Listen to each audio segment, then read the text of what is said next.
Hello and welcome to our channel. आज हम लोगों की ज्योग्राफी की पहली क्लास है। जी हाँ, आज से हम लोग ज्योग्राफी में यूनिवर्स का टॉपिक स्टार्ट करने जा रहे हैं। यूनिवर्स से हमारी क्लास ज्योग्राफी की स्टार्ट हो जाएगी। यूनिवर्स और सोलर सिस्टम ये दोनों बहुत ही ज्यादा इंपॉर्टेंट टॉपिक हो जाते हैं आपके एग्जाम के पॉइंट ऑफ व्यू से, चाहे वो प्री एग्जाम हो या मेन एग्जाम हो, दोनों में ही इससे संबंधित बहुत क्वेश्चंस आते हैं। इससे कह सकते हैं ये थोड़ा सा लेंदी टॉपिक है, तो हो सकता है एक क्लास में कंप्लीट ना हो। एक क्लास में तो खैर नहीं ही होगा, लेकिन दो या दो से ज्यादा तीन क्लासेस में आपका कंप्लीट हो जाएगा। और जब हमारा टॉपिक समाप्त हो जाएगा तो उसके बाद हम इससे रिलेटेड पीवाईक्यू करेंगे, जो कि आपके एग्जाम में आ चुकी है। तो चलिए बिना टाइम खराब करे सीधे अपने टॉपिक के पास चलते हैं और पढ़ते हैं यूनिवर्स या ब्रह्मांड। जब हम ब्रह्मांड के अध्ययन की बात करते हैं तो आपके भी दिमाग में आता होगा कि भाई ये ब्रह्मांड की उत्पत्ति कैसे हुई। ये जो हम चांद तारे सूरज देख रहे हैं, दिन में रोशनी हो जाती है, रात में अंधेरा हो जाता है, तो आखिर ये सब हुआ कैसे। इसी की जिज्ञासा स्वरूप ये एक व्यक्ति है, एक कह सकते हैं आपके समझने के लिए ही मैंने ये लगाया है। ये ऊपर आकाश में देखते हुए ये सोच रहे हैं कि भाई ये तारे टिमटिमा रहे हैं, मैं इधर देख रहा हूँ, तभी हल्की सी दूरी पे दो तारे और दिख जाते हैं। दिन में सूरज निकलता है तो गर्मी बढ़ जाती है, रोशनी आ जाती है, धीरे धीरे जैसे जैसे रात होती है तो अंधेरा छा जाता है। चांद कभी दिखाई देता है तो कभी नहीं दिखाई देता है। आखिर इन सब का कारण क्या है। तो इसी जिज्ञासा स्वरूप मानव ने शुरुआत करी ब्रह्मांड को जानने की। जब मानव ने ब्रह्मांड को जानने की शुरुआत करी, अपनी जिज्ञासा को एक मूर्त रूप देने की शुरुआत करी, तो उसने धीरे धीरे बहुत सारी थ्योरीज को बनाया। थ्योरीज यानी कि बहुत सारी रिसर्च के बाद उसने अपने प्रिंसिपल्स दिए और ब्रह्मांड की उत्पत्ति के बारे में हम सभी लोगों को बताया। जब हम ब्रह्मांड की बात करते हैं, यूनिवर्स की बात करते हैं, तो यूनिवर्स से रिलेटेड कुछ टर्मिनोलॉजीज होती हैं जिनके बारे में भी आपको पता होना बहुत जरूरी है।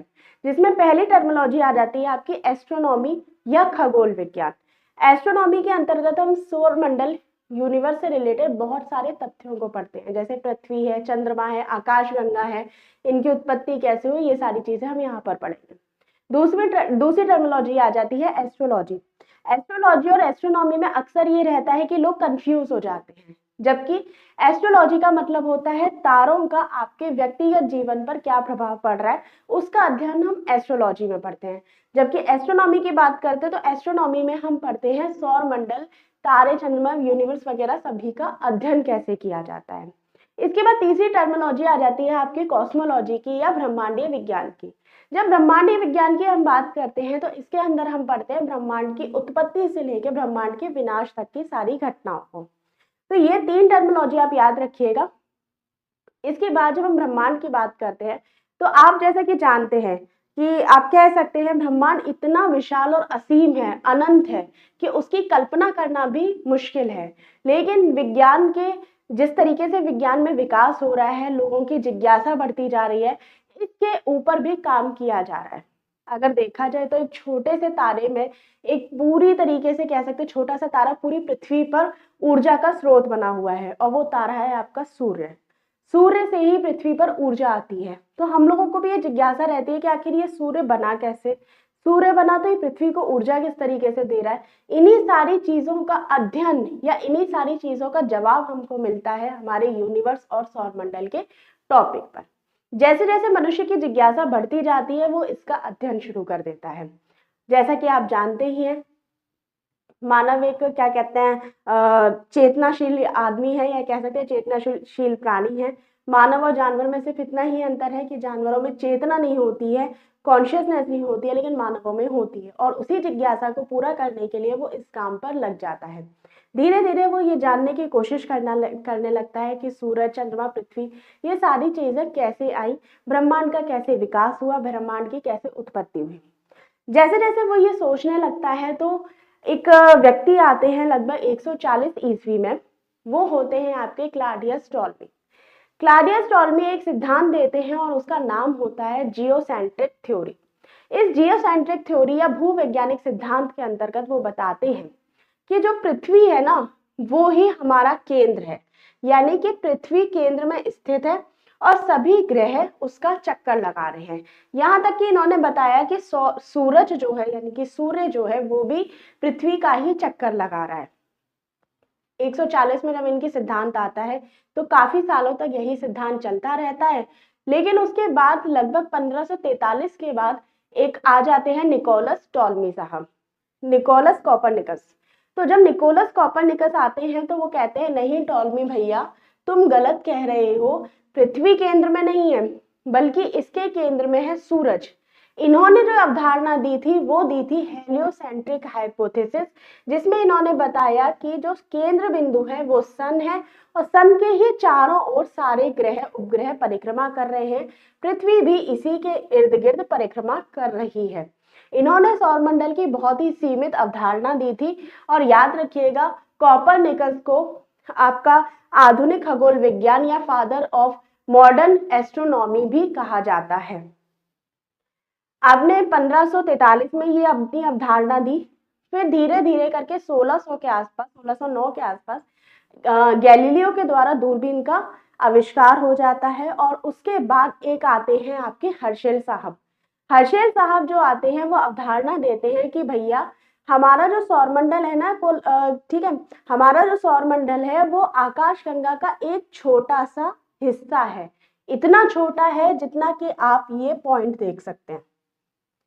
यानी कि ये पॉइंट भी हो सकता है मैंने थोड़ा बहुत बड़ा ही बना दिया हो, इस पॉइंट के समान हमारा सौरमंडल है हमारी आकाशगंगा के पास।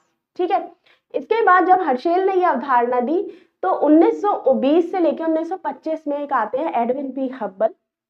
वो आके कहते हैं कि हमारे सौरमंडल का व्यास लगभग 250 अरब प्रकाश वर्ष है और हमारे यहाँ पर जो आकाशगंगा है उसमें लाखों आकाशगंगाएं पाई जाती हैं। तो इस तरीके से धीरे धीरे करके ब्रह्मांड के निर्माण का या ब्रह्मांड की उत्पत्ति के बारे में जो सिद्धांत है वो देते आए हैं। अब आगे चलते हैं और ब्रह्मांड के बारे में देख लेते हैं कि आखिर ये ब्रह्मांड है कितना बड़ा। तो कितना बड़ा है हमारा ब्रह्मांड वो देखते हैं। तो आप ये जो पीछे मेरे स्क्रीन लगी हुई है यहाँ पे आप देख सकते हैं, ठीक है, यहाँ पे आप टाइम किलोमीटर्स में देख सकते हैं, ऊपर आके आपको टाइम मिल जाएगा जो कि लाइट ईयर में दिया जाता है। ये देखिए, ये धीरे धीरे करके हमारा सन जो है उसके अंदर सब कुछ समाहित हो गया है। सन के ऊपर यहाँ आप देख सकते हैं बहुत सारे तारे यानी कि सन है। जैसे जैसे सन जो आता है वो किसका हिस्सा है आपके, धीरे करके वो आ जाएगा, यानी कि सभी तारे किसके हिस्से हैं, आकाशगंगा का हिस्सा है। आकाशगंगा भी अकेली आकाशगंगा नहीं है, लगभग लाखों आकाशगंगा ब्रह्मांड में समाहित है और लाखों आकाशगंगा को मिलाकर ही बन जाता है आपका ब्रह्मांड। तो ये देखिए धीरे धीरे करके आपके ब्रह्मांड की उत्पत्ति हो जाती है। ठीक है, तो ये लीजिए आपका बन चुका है ब्रह्मांड जो कि असंख्य तारों का समूह है। और ब्रह्मांड भी केवल एक ब्रह्मांड नहीं है। जब मल्टी यूनिवर्स की थ्योरी आती है तो उसमें बताया गया है कि हम जिस ब्रह्मांड में रहते हैं उसी तरीके के इतने सारे ब्रह्मांड हैं जिनकी खोज करना अभी जारी है। यानी कि आप एक छोटे से एग्जाम्पल से समझ सकते हैं कि एक छोटी सी स्क्रीन पे, चाहे वो आपके पास मोबाइल की हो या लैपटॉप की, उसमें आप मेरा ये क्लास देख रहे हैं, वो क्लास जिस कमरे में देख रहे हैं वो एक छोटा सा कमरा है। वो छोटा सा कमरा आपके शहर लखनऊ में है और लखनऊ शहर उत्तर प्रदेश में है। उत्तर प्रदेश जो कि भारत में है और भारत जो है क्या कहते हैं वर्ल्ड का हिस्सा है। वर्ल्ड पृथ्वी पर है और पृथ्वी सौरमंडल में है। यानी कि इतना सारा आपके अगर आप देखते हैं तो आप सौरमंडल में एक पॉइंट समान है। जब सौरमंडल की बात करते हैं तो वो आकाशगंगा का हिस्सा है, आकाशगंगा जो कि ब्रह्मांड का हिस्सा है। तो यहाँ तक कि आप कह सकते हैं जब पृथ्वी की कोई हैसियत नहीं है ब्रह्मांड में तो आपकी क्या ही होगी या हमारी क्या ही होगी। तो चलिए ये आपने देख लिया। इसके बाद चलते हैं ये इसका निर्माण जो होता है वो किस तरीके से होता है। तो जब हम ब्रह्मांड की बात करते हैं तो ब्रह्मांड का निर्माण होता है पदार्थों से। पदार्थ कौन कौन से होते हैं, तो पदार्थ होते हैं आपके इलेक्ट्रॉन और न्यूट्रॉन, प्रोटॉन और इलेक्ट्रॉन। जब ये तीनों का संयोजन हो जाता है तो उससे बनता है परमाणु। जब बहुत सारे परमाणु आपस में मिलते हैं तो वो बनाते हैं मॉलिक्यूल्स यानी कि अणु। जब बहुत सारे अणु मिलते हैं तो वो बनाते हैं जैव मॉलिक्यूल्स। ठीक है, इसके बाद जब आते हैं बहुत सारे जैव अणु मिल जाते हैं तो कोशिका का निर्माण होता है और कोशिका बहुत सारी मिलती है तो ऊतकों का निर्माण करती है। बहुत सारे ऊतक मिलकर अंगों का निर्माण करते हैं और अंग मिलकर अंगतंत्र बनाते हैं। अंगतंत्र से जीव की उत्पत्ति होती है। जीव से प्रजाति की होती है और प्रजाति से जनसंख्या की होती है। जब जनसंख्या की बात करते हैं तो ये बहुत सारी जनसंख्या मिलाकर हम समुदाय का निर्माण करते हैं और समुदाय जो होता है वो पारिस्थितिकी तंत्र में शामिल होता है। पारिस्थितिकी तंत्र में मिलाकर आपका जीवोम बनता है और जीवोम किसके अंतर्गत आता है? जैव मंडल में। ठीक है, इसके बाद जब हम पृथ्वी की बात करते हैं तो पृथ्वी किसका हिस्सा है? सौरमंडल का। सौरमंडल हिस्सा है आकाशगंगा का और आकाशगंगा हिस्सा है एक लोकल क्लस्टर गैलेक्सी का और लोकल क्लस्टर गैलेक्सी का हिस्सा है सुपर क्लस्टर और सुपर क्लस्टर हिस्सा है आपके ब्रह्मांड का। और ब्रह्मांड किससे बना है? ब्रह्मांड बना है आपके प्रोटॉन, इलेक्ट्रॉन, न्यूट्रॉन के पदार्थों से। यानी कि ये सारी जो उत्पत्ति हो रही है वो इन्हीं पदार्थों के इर्द गिर्द हो रही है। ठीक है, अब थोड़ा सा ये समझते हैं कि जब हम बात करते हैं ब्रह्मांड की उत्पत्ति की तो लगभग 13.7 बिलियन साल पहले, कई कई जगह पे ये 13.8 बिलियन साल भी दे रखा होता है, तो ऐसा माना जाता है कि एक छोटा सा पिंड था जो कि बहुत ही ज्यादा घनत्व का, बहुत ही ज्यादा टेम्परेचर का होता था, हाईली डेंसिटी, हाईली टेम्परेचर था उस पिंड में। उसमें अचानक से एक विस्फोट होता है और उस विस्फोट से जो भी कह सकते हैं, विस्फोट जब किसी भी चीज में होगा तो वो बहुत ज्यादा दूर तक वो अपने तत्वों को फेंकता है, धीरे धीरे उन तत्वों का संयोजन होता है और उसी से आपके ग्रह, उपग्रह, आकाशगंगा सभी का निर्माण होता है। तो आप जरा पीछे मेरे स्क्रीन पर देख सकते हैं। ठीक है, यहाँ आप देखिए, ये एक छोटा सा पिंड है जिसमें विस्फोट हुआ। विस्फोट होने के बाद चीजें कितनी बिखरी हैं वो आपको यहाँ पीछे दिखाई दे रहा है। ये वो पिंड है जिसमें विस्फोट होता है। विस्फोट होने के बाद जो निर्माण होता है उसमें आकाशगंगा बन जाती है, तारे बन जाते हैं, ग्रह बन जाते हैं। ठीक है, ये हमारी पृथ्वी भी इसी से निर्मित है, सूरज भी इसी से निर्मित है। ये बहुत ही ज्यादा एनर्जीफुल होता है, तो इससे जो आपके ब्रह्मांड की उत्पत्ति है उसका सिद्धांत प्रूव होता है। लगभग 2010 में सर्न के द्वारा, यूरोपीय एनर्जी न्यूक्लियर रिसर्च सेंटर के द्वारा आपका एक प्रयोग किया गया था जिसे LHC कहा गया, लार्ज हेलोडिक कोलाइडर। उसके अंतर्गत एक तत्व का निर्माण किया गया जिसे आप कह सकते हैं गॉड पार्टिकल या हिग्स बोसॉन। इस पार्टिकल में हमें बताया गया कि ये जो पार्टिकल है, गॉड पार्टिकल है, यही आधारभूत तत्व है जिससे कि ब्रह्मांड की उत्पत्ति हुई है। ठीक है, ब्रह्मांड की उत्पत्ति की जब हम बात करेंगे तो इससे रिलेटेड 3 सिद्धांत है जिनमें सबसे इंपॉर्टेंट सिद्धांत है बिग बैंग थ्योरी। यही वो बिग बैंग थ्योरी है जो आपने पीछे देखी थी। यानी कि इससे पहले जो स्लाइड आपने देखी है कि एक तत्व है, उस तत्व में विस्फोट होता है पिंड में और उस पिंड का जो विस्फोट होता है उसी से सारी चीजों का निर्माण होता है। यही आपकी बिग बैंग थ्योरी है और ये दी थी आपके, ये किसने दी थी? ये दी थी लेमेंटियर ने। ठीक है, ये लेमेंटियर ने दी थी। इसके बाद एक और थ्योरी आ जाती है जिसको बोलते हैं हम साम्य अवस्था का सिद्धांत। साम्य अवस्था के सिद्धांत को हम स्टीडी स्टेट थ्योरी भी कहते हैं।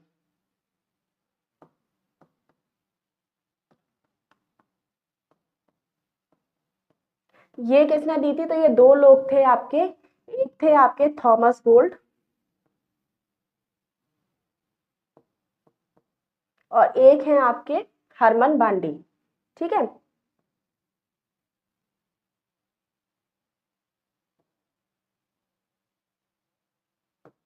इसके बाद एक थ्योरी और आती है जिसे हम कहते हैं दोलन का सिद्धांत या पल्सेटिंग थ्योरी।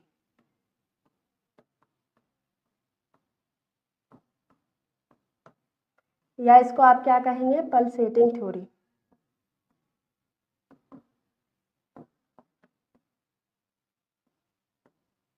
ये किसने की दी थी? ये दी थी एलन संडेज ने। तो याद रखिएगा, इसको किसने दिया था? ये दिया था एलन संडेज के द्वारा। जो सबसे ज्यादा इंपॉर्टेंट थ्योरी है वो ही बिग बैंग थ्योरी है जो कि लेमेंटियर ने दी थी। जॉर्ज लेमेंटियर इनका नाम है। कभी अगर आपसे पूछ लिया जाता है तो याद रखिएगा, ये क्या थे? ये आपके पोप थे। ठीक है, और ये बेल्जियम के निवासी थे। कभी अगर पूछ लिया जाता है तो याद रखिएगा इस बात को भी। ठीक है, यही सबसे, जो बिग बैंग थ्योरी है वही ज्यादा इंपॉर्टेंट है और वही इसलिए भी इंपॉर्टेंट है क्योंकि अभी तक इसका तोड़ नहीं निकल पाया है। यानी कि इस सिद्धांत के आगे चलकर, इस सिद्धांत के आगे चलकर अभी तक कोई थ्योरी नहीं आई है प्रूवन थ्योरी नहीं आई है। ऐसे थ्योरी तो बहुत ही आती रहती है लेकिन अभी तक प्रूव नहीं हुआ है, इसीलिए बिग बैंग थ्योरी को हम ज्यादा सार्थक मानते हैं। ठीक है, इसको ज्यादा सार्थक मानते हैं। बाकी आप याद रखिएगा, कभी अगर पूछ लिया जाता है कि साम्य अवस्था या स्टेडी स्टेट थ्योरी किसने दी थी, तो थॉमस गोल्ड और हरमन बैंडी ने दी थी। दोलन सिद्धांत किसने दिया था, एलन संडेज ने दिया था। साथ ही साथ ये भी पूछा जा सकता है कि ये सिद्धांत किससे संबंधित है। ठीक है, अब थोड़ा सा अध्ययन कर लेते हैं। तो देखते हैं ब्रह्मांड के अध्ययन को हम क्या कहते हैं, एस्ट्रोनॉमी कहते हैं। एस्ट्रोनॉमी में हम ब्रह्मांड के प्रत्येक वस्तु का अध्ययन करते हैं। कॉस्मोलॉजी एस्ट्रोनॉमी का ही एक भाग है। यानी कि आप देख सकते हैं ये है आपका बड़ा गोला, जिसे आप क्या कहेंगे, इसे कहेंगे आप एस्ट्रोनॉमी। ठीक है, और इसके अंदर छोटा गोला आ जाता है जिसे आप कहते हैं कॉस्मोलॉजी। ठीक है, ब्रह्मांड की उत्पत्ति, उसकी प्रकृति और उसके अंत के बारे में हम इसमें अध्ययन करते हैं। एस्ट्रोनॉमी और एस्ट्रोलॉजी प्राय संधि उत्पन्न करते हैं। एस्ट्रोलॉजी में हम मानव पर ग्रहों के प्रभाव का अध्ययन करते हैं। कई बार एस्ट्रोलॉजी और एस्ट्रोनॉमी में हम कंफ्यूज हो जाते हैं, इसलिए याद रखिएगा एस्ट्रोलॉजी क्या होती है, नक्षत्र ग्रहों का मानव जीवन पर क्या प्रभाव होता है वो बताता है, और एस्ट्रोनॉमी ब्रह्मांड का या अध्ययन को हम कहते हैं। ठीक है, ब्रह्मांड सूक्ष्म अणुओं से मिलकर एक विशालकाय आकाशगंगा तक सम्मिलित रूप को कहते हैं। सरल शब्दों में ब्रह्मांड जो है वो पदार्थ और ऊर्जा के योग से बना हुआ है। मानव मस्तिष्क में विश्व का जो सबसे पहले जो संरचना उभरी थी उसी को ब्रह्मांड कहा गया है।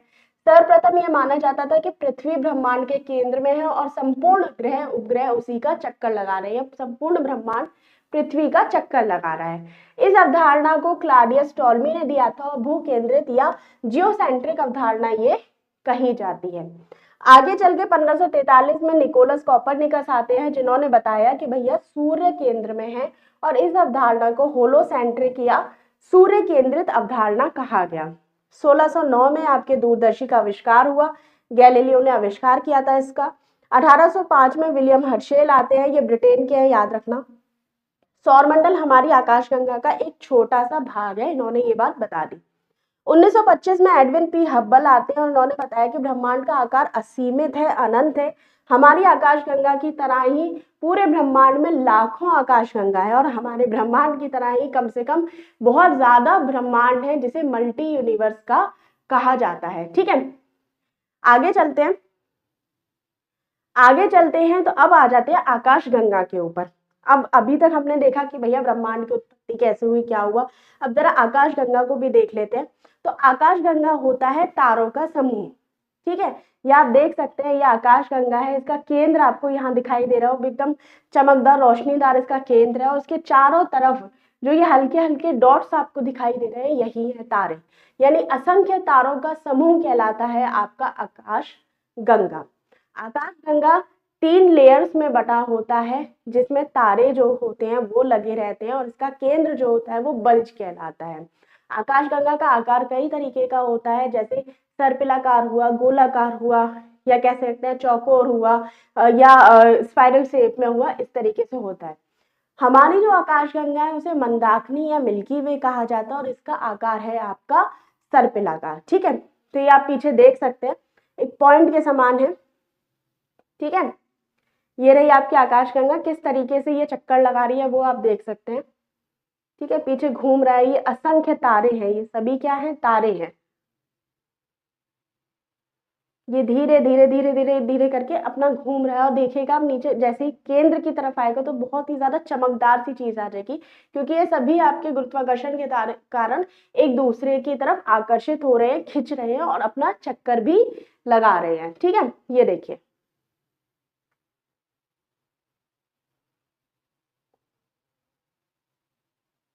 ये जो आप केंद्र में देख रहे हैं, यही इसी को कहते हैं आप बल्ज। ठीक है, याद रखिएगा।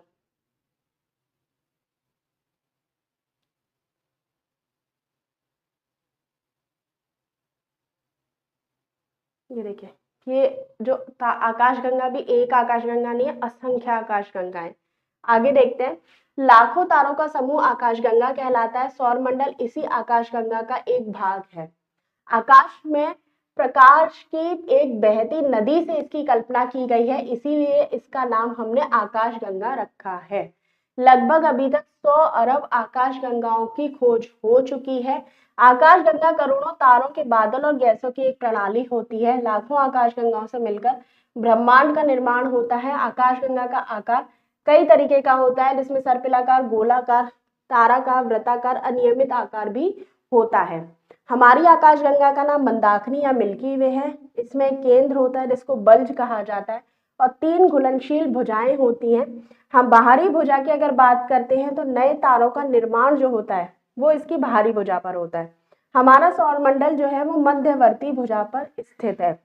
आंतरिक भुजा पर तारे आंतरिक मृत्यु को प्राप्त करते हैं और ब्लैक होल में समाहित हो जाते हैं। हमारी आकाशगंगा का आकार सर्पिलाकार या स्पाइरल है।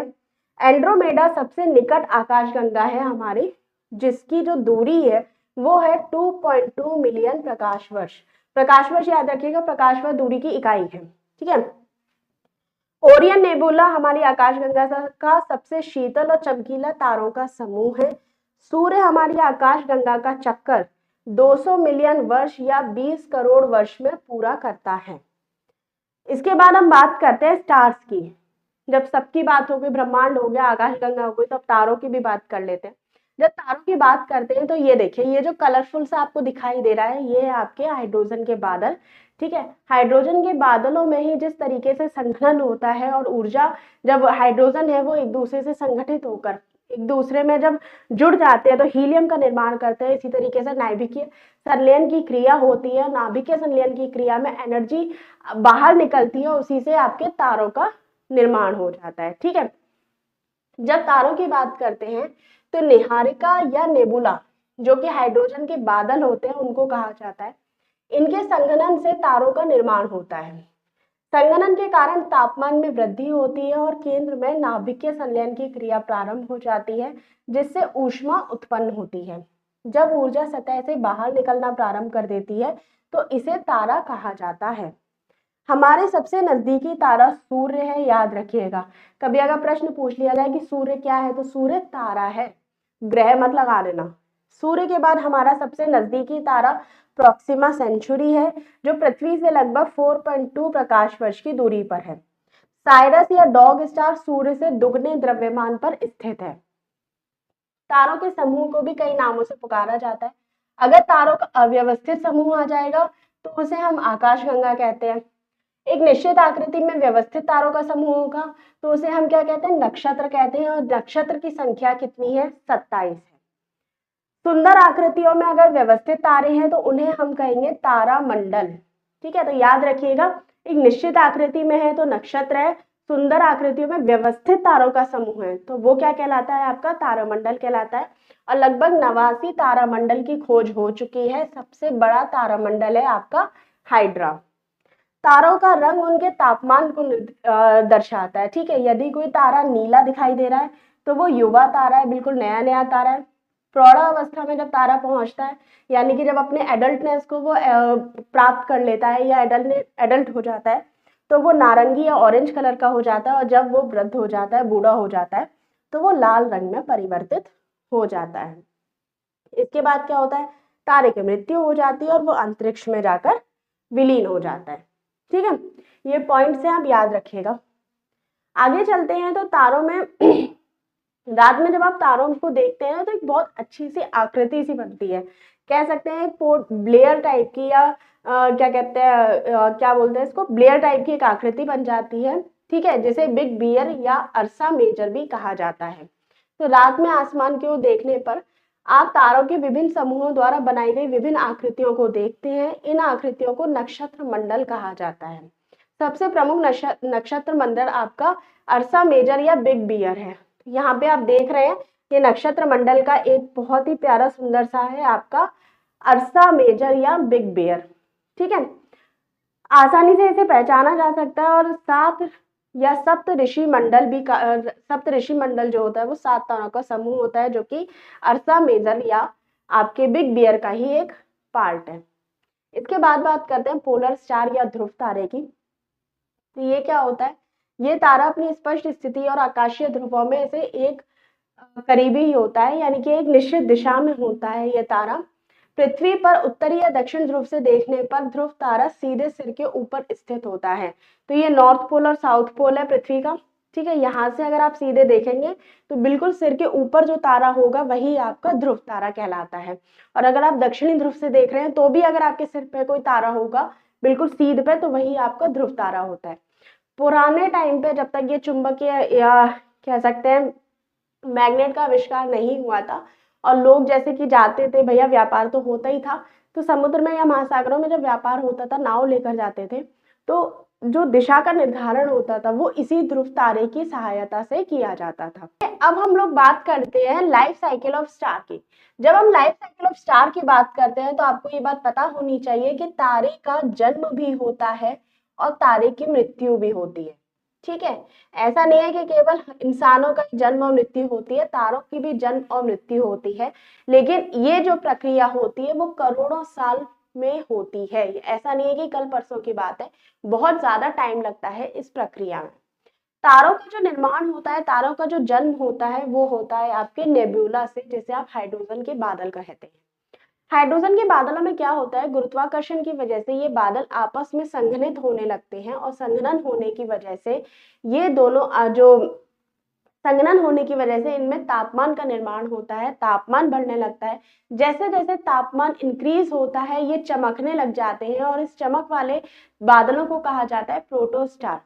जब ये प्रोटोस्टार गुरुत्वाकर्षण की वजह से आपस में फिर से मिलते हैं, संघनित होते हैं, तो इनके तापमान जो होता है वो अत्यधिक बढ़ जाता है, जिसकी वजह से हाइड्रोजन का एक न्यूक्लियर दूसरे हाइड्रोजन के न्यूक्लियर में मिल जाता है, उसमें जुड़ जाता है, जिसकी वजह से हीलियम का निर्माण होता है। यही प्रक्रिया आपकी कहलाती है नाभिकीय संलयन। जब नाभिकीय संलयन की प्रक्रिया होती है तो इसके अंतर्गत ऊर्जा जो है वो बाहर निकलने लगती है। जब ऊर्जा बाहर निकलती है तो उसी को आप कहते हैं स्टार या तारा।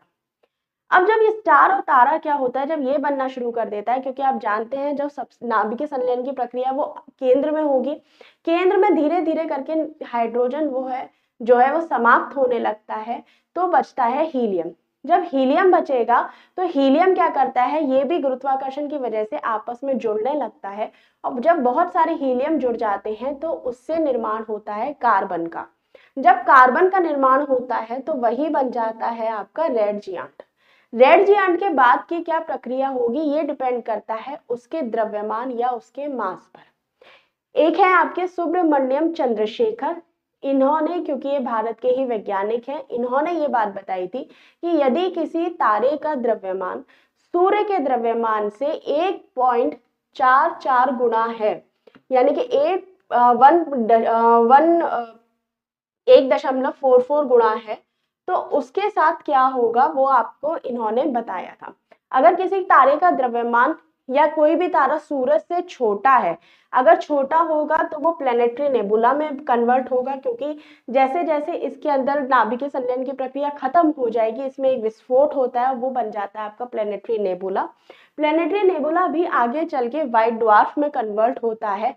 धीरे धीरे व्हाइट ड्वार्फ जो है वो भी ब्लैक ड्वार्फ में कन्वर्ट हो जाता है और वो आकाश में विलीन हो जाता है। ब्लैक ड्वार्फ को हम नहीं देख सकते अपनी आंखों से, याद रखिएगा, ब्लैक ड्वार्फ को हम अपनी आंखों से नहीं देख सकते हैं, लेकिन हमें क्योंकि गुरुत्वाकर्षण के कारण हमें यह एहसास हो जाता है कि भाई यहाँ पर ब्लैक ड्वार्फ स्थित है। इसके बाद अगर जिसका जो द्रव्यमान या किसी भी तारे का जो द्रव्यमान होता है वो अगर सूरज से ज्यादा है तो उसके साथ क्या होता है, अगर सूर्य से ज्यादा होगा तो वो बन जाता है आपका रेड सुपर जायंट। यही रेड सुपर जायंट जाकर आगे चल के सुपरनोवा में कन्वर्ट हो जाता है और उसके बाद दो स्थिति पैदा होती है, या तो तारा न्यूट्रॉन स्टार बनेगा या फिर तारा ब्लैक होल बन जाता है। क्योंकि अगर इसका द्रव्यमान सूरज के द्रव्यमान से थोड़ा ज्यादा है तो ये न्यूट्रॉन तारे में कन्वर्ट हो जाता है और न्यूट्रॉन तारे के बाद ये आपका अंतरिक्ष में विलीन हो जाता है। लेकिन अगर इसका द्रव्यमान सूरज के द्रव्यमान से बहुत ज्यादा है तो वो आगे चलकर आपका बन जाता है ब्लैक होल। ब्लैक होल क्योंकि ग्रेविटेशनल फोर्स की वजह से सबको अपने अंदर सबको अपने अंदर ले लेता है या अवशोषण कर लेता है सबका, तो उसकी वजह से सारी चीजें इसके अंदर का समा जाती हैं। लेकिन क्योंकि ब्लैक होल में प्रकाश का परावर्तन नहीं होता है तो हम इसे नहीं देख सकते हैं, ठीक है। ये ब्लैक होल भी आगे चलकर आपके अंतरिक्ष में विलीन हो जाता है। तो यही पूरा साइकिल है आपके तारों के बनने और मिटने का। जो आपका सूर्य है वो इस समय इस स्टेज पर है, यानी कि सूर्य का जो द्रव्यमान है आप देख सकते हैं, सूर्य कभी भी ब्लैक होल नहीं बनेगा, याद रखिएगा। सूरज की जो प्रक्रिया होगी वो होगी आपके रेड जियांट की, प्लैनेटरी नेबुला की, व्हाइट ड्वार्फ की और ब्लैक ड्वार्फ की, ठीक है। तो ये वाली प्रक्रिया सूर्य के साथ नहीं होगी, लेकिन ये वाली प्रक्रिया होगी, पर इसमें भी अभी बहुत साल लगेंगे। लाखों करोड़ों साल की प्रक्रिया होती है, आज की प्रक्रिया नहीं होती है। तो आज की हम लोग क्लास यही समाप्त करते हैं। बताइएगा आपको ये क्लास कैसी लगी। आपको कोई भी क्वेरी पूछनी हो तो आप नीचे मेरे से क्वेश्चन पूछ सकते हैं, कमेंट में इसको डाल सकते हैं।